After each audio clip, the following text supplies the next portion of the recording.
दर्द से व्याकुल कौशल्या रानी, मेघ से अरज करहो।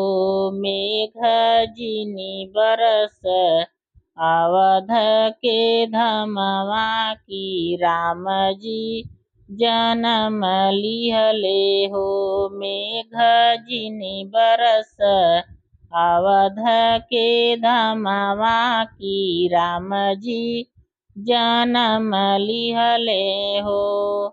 केकरा के भीगे चुनरियात, केकरा के पियरिया न हो। केकरा भीगे मुकुटवात, राम जी जन्म लिहले हो।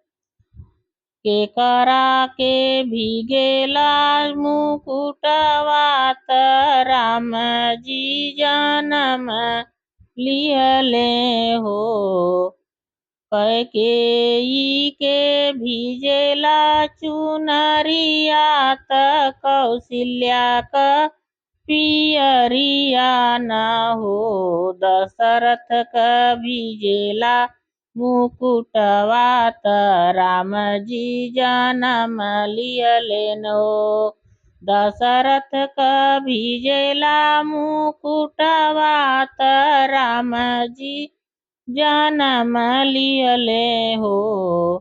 कैकेयी के भइलेन चुनरियात, कौशल्या का पियरिया न हो।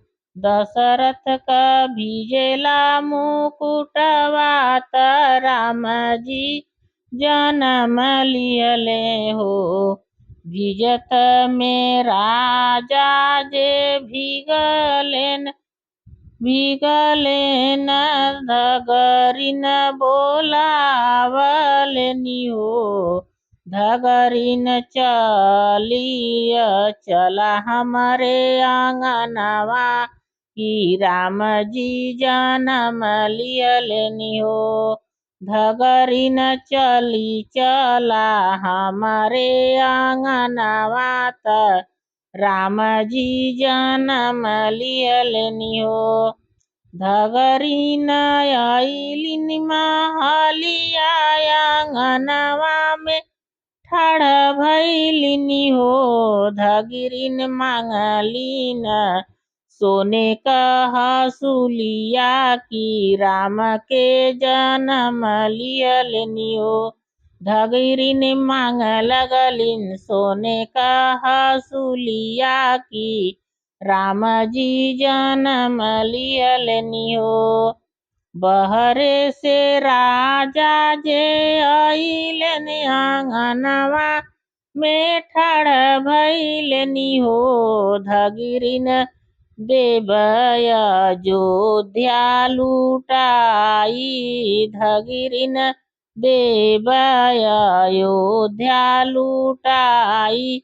हसुलिया पहिराई बहो।